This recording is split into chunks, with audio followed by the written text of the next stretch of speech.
The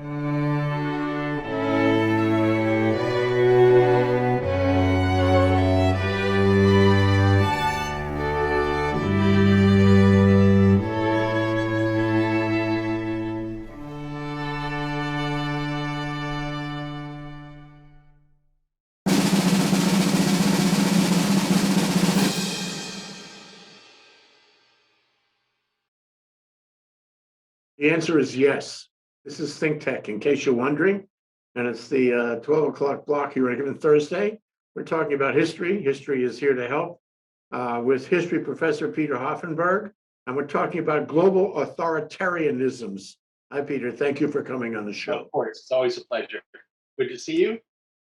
Can we define our terms here? Yeah. You know, what is authoritarianism as opposed to an authoritarian? I'm glad you asked because the words are being tossed around a lot. So I think maybe for the audience, just to begin, defining authoritarianism is perhaps easiest by what it is not. You know, sometimes what something is not is an easier way. So I know a lot of folks are interested in democracy. Authoritarianism, you could find aspects of authoritarianism within a democracy, but inherently democracy is not authoritarian. And then political theorists argue, and we could talk about this, that authoritarianism is not the same as totalitarianism. So that was a major issue among theory and foreign policy people about 25 years ago. So what we would say, I think, to start the conversation is authoritarianism does not believe in free and open society, free and open political system. It doesn't believe that the courts should be independent, right? So all these sound at least anti what we would at least hope democracy or republicanism should be. Does that help a little bit get us started? The reason I asked you to use the plural is these days everybody's throwing around Hungary and the former president of the US and China and Brazil, and they're all examples of non-democratic leadership, but they also are not all exactly the same. I was going to make a list of all the words, you know, tyrant, despot, dictator. Oh God, it goes on. An autocrat. There's probably another 10 of them out there. Right, and those would be, I think, helpful synonyms. Are they synonyms, though? Are they synonyms? They're not equivalencies. They're synonyms, though. All right. So, in other words, they bear some similarities and some significant similarities, but at least political theorists would start differentiating, and historians, I think, would differentiate by looking at the particular context, and I think of interest perhaps to your audience, the particular nation. Nations tend to have political traditions. So what the West might have called, you know, a despotism somewhere else is very often seen as benevolent authoritarianism by the people themselves, right, the subjects. So I think if maybe one of the easiest ways is to think about what all those share is they're not democratic, they're not about open societies, they usually are not about accepting defeat. So an authoritarian regime, right, can have elections, but they're not free and competitive. And to a certain degree, the election result doesn't matter. There's a recent book just came out that said, you know, authoritarian regimes can have written constitutions. It's a very important book, and I'd be happy to talk about it once I get through it. I just ordered it. And the scholar, very important historian, goes back to the 18th century. Because, you know, we in America have a view that, well, we have the Constitution, and a Constitution should protect you, right? Theoretically, at least, from authoritarianism, right? Well, what she does very nicely, she goes back, and the 18th century was one of those spikes in constitutions. Latin American countries had constitutions, Haiti had a constitution, the French had a constitution. She goes back. Don't forget the Russians. The Russians then didn't have a constitution back in the 18th century. Oh, they do now. Right now. So what good is it? Right. And she would say you're absolutely right. And though you can look back in the 18th century and sometimes ask the same question. Like some of the regimes that ended up authoritarian or autocratic, they were actually consistent with their constitution, right? So the thing we need to think about is, again, there's nothing inherently democratic about a written constitution. And I Yes, think right. we all have kind of a gut feeling that, all right, there's a constitution, there's a series of laws, we can refer to those, and somehow that must be more just or open. And what she says is that's not necessarily the case. Well, I think, the value to a constitution, and there's many reasons that constitutions can be valuable, is that at least it's the same every day. It's written down. And, back to the time of the cave dwellers, if it was written down, it was more authoritative. And that's so now today. Right. And so The problem right, I have with constitutions in some countries is, yeah, they're written down, but the interpretation changes every day. So they're not consistent. interpretation changes, and what she would argue is, and I don't mean argue in an argumentative way. I mean, what she would contend with is that what you said about changing all the time is actually built into the Constitution. It's like we have a vision that this is a document, and we need to refer to it, and we need to think about reinterpreting it. Um, but she would say, and you could say the Electoral College. I mean, right? There's a lot of debate about the Electoral College, and presumably a lot of historians think that that was built in for, rather authoritarian reasons, or at least protecting a region or protecting an interest, and that's built into it. So it's not even a matter of interpretation. It's Well, actually written interesting down. that a modern constitution, if you and I were to fashion the modern concept of a constitution, of course, we would make it a liberal and open society and all that. But, it would be different, I think, for me anyway, in one respect, from the Constitution of the 18th century in this country. I would have it much easier to change Mhm. because for my money, with a limited number of amendments that we've had, not enough. The world has changed so dramatically since then, and the changes in our Constitution have not. And so I think it's a serious problem the further you go. And of course, if you're brittle in your governing document, then you'll pay a price later. Right. Uh, I think maybe the balance, and I agree with you, but I think perhaps if I were in the minds of the founding parents, the balance might be to have a just and historically changing interpretation of the document, right? So rather than amending the document, be more like Louis Brandeis, right? A social brief, trying to understand how. And this is the great debate that all your viewers know about originalism, right? I mean, currently now there is a majority of members of the Supreme Court who essentially believe it's a document written in concrete, essentially. yeah. And I have my doubts, and I would defer definitely to an expert on this, and we'll try to get one. I would have my doubts though whether that was necessarily in the mindset of the founding parents. Um, I'm not so. I mean, even John Marshall, right, had interpretations which are different than those who wrote the Constitution. So I think part of our problem, and we've talked about this before, is the role of the courts. That the courts have become either overwhelmingly influenced through the Federalist Society with this originalist view, or somehow the courts are not appreciating what Brandeis recommended. That the law doesn't exist by itself; it exists in society, in the political system. Yeah, and if we went back in our little, trip to the 18th century and try to help those guys, we would probably put a little more attention on the courts, selection of judges, all that. I think they've been left through political process, which is not working very well right now. Right, and some things were, I think, and we talk about this in class all the time. Some things look were beyond their imagination. Who in 1780s, when firing a musket took 5 minutes, and the chances are that you've missed your target. Who could have conceived, right, of the right to bear arms of this nature? Who could have? I mean, could not have. I don't think. I mean, Da Vinci had a machine gun sketched it out, but it was never built, and it took 120 years, before machine guns came about. So some things I think, that gets back to your question, how do you address the Constitution such different material conditions that were beyond their capacity? Yeah, they were visionary, but only within the context of how Sure. you could be visionary in those days.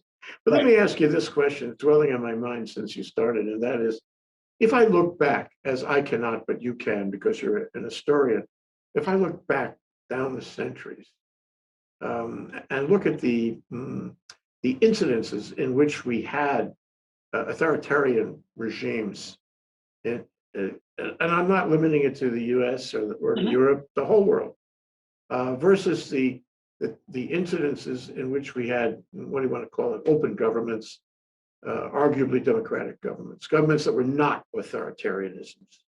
It seems to me that you'd have 2% democracy or 1% democracy, and the rest would be authoritarian. Am I right?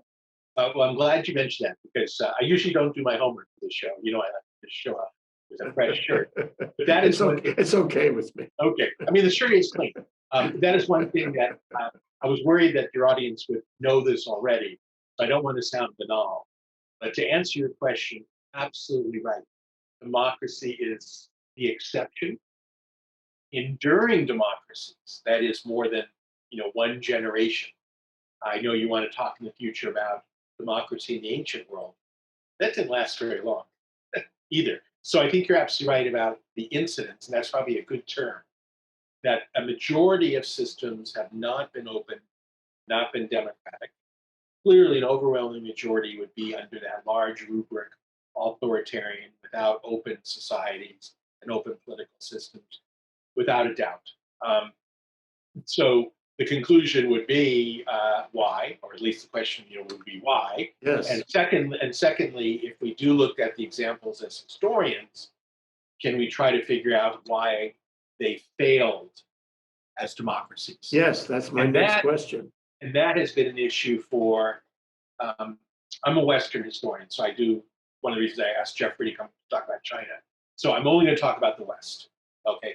But it is important where the West has gone as well. So, ipso facto, a colonial regime is not a democratic regime, right? So everywhere where Europe went to the 19th century and colonized, they were, that's not even an issue. Those are not democracies, are open. So among the things historians have looked at, and even the ancient looked at, is what robbed liberty. Not liberty, in the ability to have a gun necessarily or smoke necessarily, but what robbed a sovereign nation of governing itself in a non-authoritarian manner. So again, I don't want to confuse your audience, but we could use the term democracy and sort of slide into the term republic, because there have been republics. And to a great degree, that's the question, what happened to republics? And republics tended to be more democratic than other regimes in history. What's the So, What's the difference? a republic is grounded, at least politically, in the idea of, first of all, no monarch. Very important, right? I mean, monarchies, again, are common, right? A republic in principle has an aristocracy, but it should not be governed by that inherited aristocracy. So republics could have, every republic had an aristocrat, but other regimes, aristocrats dominated. Okay, they didn't dominate. Republics tended to believe in representation. So they always had some view of who should be the quote unquote natural leaders. So that's one of the interesting questions. Now, obviously, we talk about the ancient world. Uh, Generally, the leaders were educated. They understood rhetoric. They read the literature, etc. In 18th century, sometimes the republic leaders would be sometimes military leaders. That's also an issue we have to talk about, right? There are military republics and military authoritarianism. So the question asked is a great question, and it's one that people have been perplexed with for centuries. So what ended them? Let me give you just a couple of things. Historians have always looked at authors who said that liberty, republicanism, democracy could not coexist with your being an empire. So if we go back to Empire the ancient, meaning reach out beyond your boundaries and so what control empire, territories right, elsewhere. empire in two ways, right? Exactly reaching out, but that reaching out also working with the centralization of power. So obviously Julius Caesar, and all your audience knows that. Caesar's a great example, right? I mean, he is an imperial figure in Gaul. He then returns, destroys the Senate, and the Senate was, I mean, even to this day, I mean, we sort of laugh, but the Senate is a sacred institution. It has always been in political theory. The House or the Assembly is always supposed to be democratic and ramshackle and having crazies here And and there. deliberative. Right, but May I use The Senate is 6 years. The Senate is supposed to be individuals who can see beyond their own particular interests. At least that's the theory. So the history goes, Caesar knew it quite well. The way to have an empire expanding and the way to be a central figure was to kill the Senate. So one argument is empire.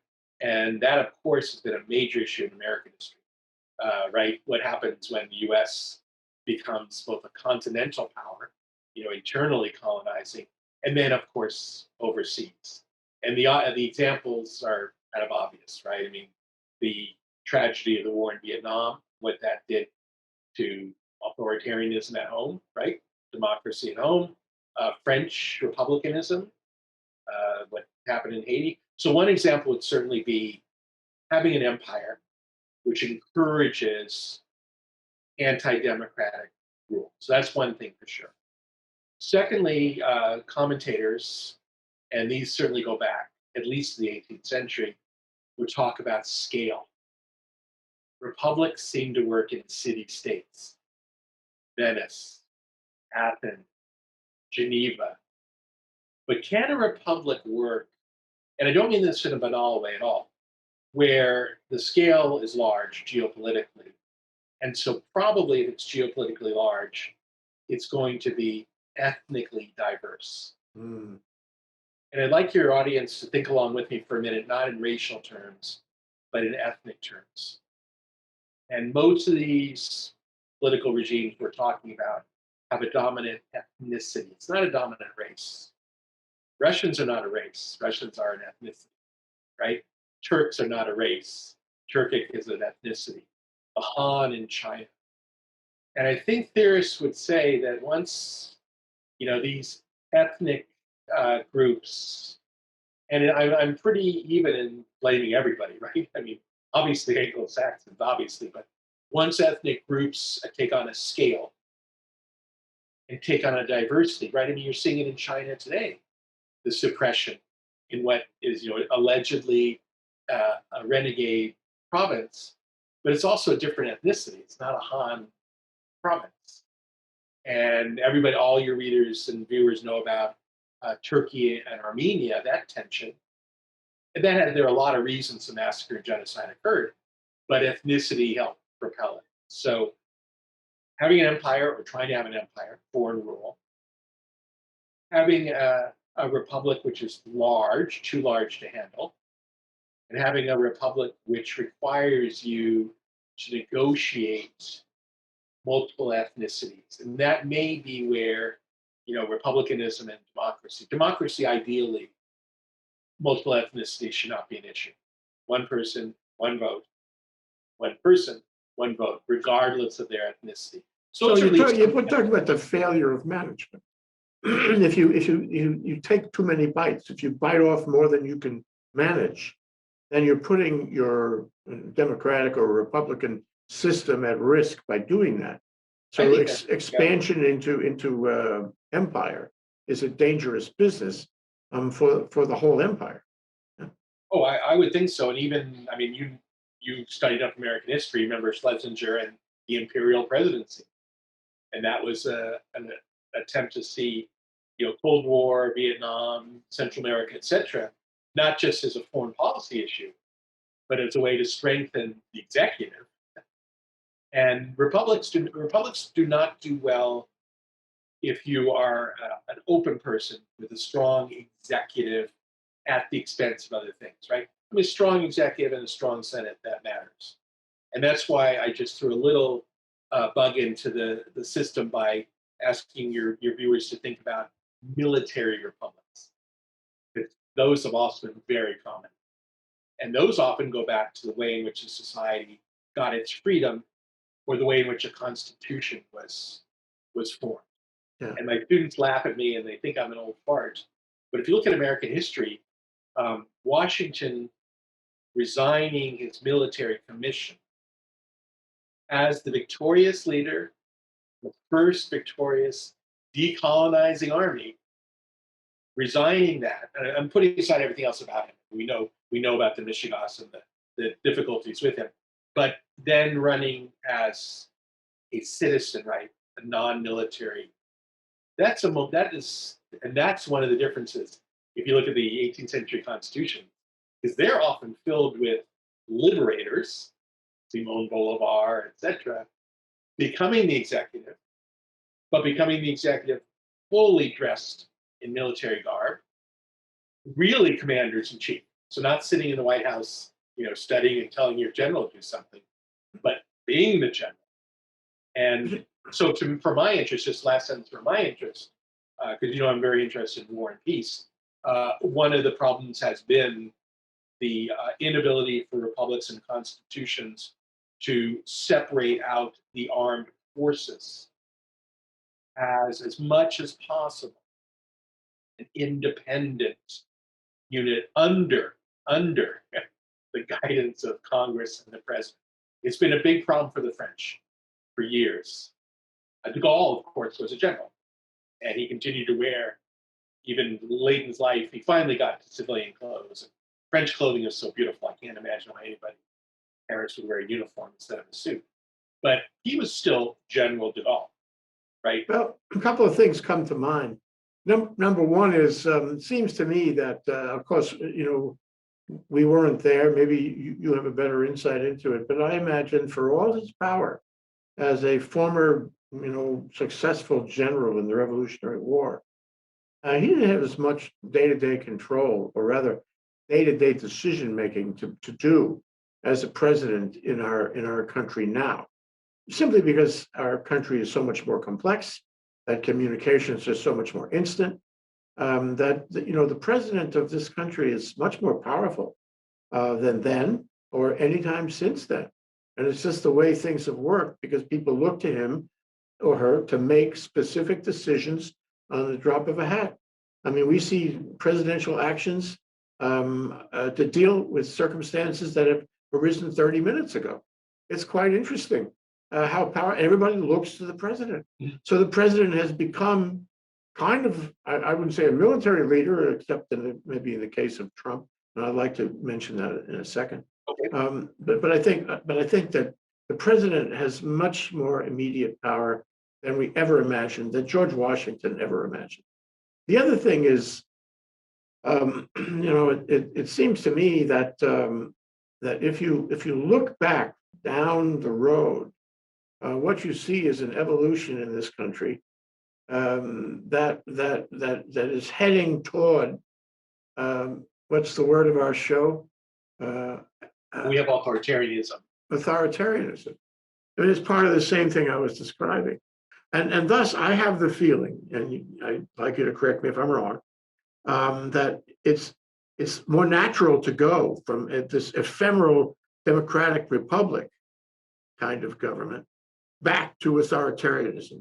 That would be the organic, natural trend, that the environment on which the democracy has been created, whatever that was, can so easily change and allow things to simply return to an authoritarian government. It's easier to get back to authoritarian than it was to get to democracy in the first place. Do you agree? Okay, two good questions. Let me answer the first one because it's really a clarification. What I meant though was with Washington, and you're absolutely right about the nature of the problem. He was a civilian leader. I think that, and he deferred to commanders in the field. And that's what I meant, or I like my students to think about. it's the old novels in the Cold War about a coup, right? We've never really had a coup in this country. Okay, we're very fortunate, never really It came Okay. close. And we've come close, okay. But I think as much as Washington is an example, I think Grant is a very important example. And Grant, 100 years later, began to face, especially with industrialization, some of the things you talked about as far as more daily issues and more complicated. Okay, I think you're absolutely right. Democracy and open societies are fragile. They have always been fragile. It's nothing profound. My contribution. I think that the question you raise is a really important one because it's quite likely that other than, say, for example, Burma, authoritarianism will probably not return with the military coup. That used to be the very traditional one, right? Napoleon is a coup. Oliver Cromwell is essentially a coup and created the only English republic. Okay, but I think you're right. So that gets to something we can talk about probably next time because it opens up a large issue, really, of how do authoritarianisms get popular, get traction, get authority if they don't. Now, obviously, China and Russia have significant security apparatus, right? So authoritarianism clearly in China and Russia depends upon terror, right? The exercise of policing. One of the characteristics of an authoritarian regime is that there's not much difference between the army and the police. That's why a lot of us get upset seeing like the National Guard, right, out in the streets. The army is not supposed to be out in the streets, right? That's police work. So one of the signs of authoritarianism is army and police are interchangeable, and the army is used for domestic order. That's a bad. And politicized. Right. Okay. So But let me ask you one question though, and we Sure. can, if you feel there's no time for it, we can defer it to another show. But here's the question I wanted to get to, and it's this. We saw in the Trump administration as never before, I don't think, we saw this populist power surfacing. We saw, control by a dictator like president, which was, interesting and disturbing, but it was successful. And increasingly became more of an authoritarian, and people supported it. Even in the election, if you assume it's a correct election, in 2020, 70 some odd million people voted for him. Right. That's to half the country. That's quite something. And then you have right now you have all these right-wing organizations that seem to be banding together, and that they don't like the government. They don't like democracy. They want an authoritarian. They want to rally around Trump. That's the fundamental, fundamental common denominator. It seems like all of these military, paramilitary, religious, right-wing, conspiratorial organizations. They all have one common denominator, and that is an authoritarian like Trump. So my question to you, Peter, is that where we're heading? Are we in the, what do you want to call it, death of democracy phase here? Is this country turning into a country that will tolerate, embrace authoritarian governments more than before? As all good shows, let's say stay tuned, if that's okay, because it's a crucial issue. If I could sum up, what we've decided is that democracy is rare. Authoritarianism is common. Where there have been democracies, whether they be republics or not, they generally have not lived long, and they've generally been replaced by something.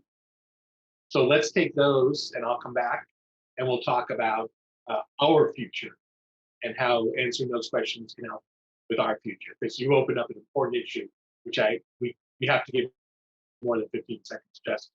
That's unreasonable. Then we'll take what we discussed and apply it to your question. Yes, Say, if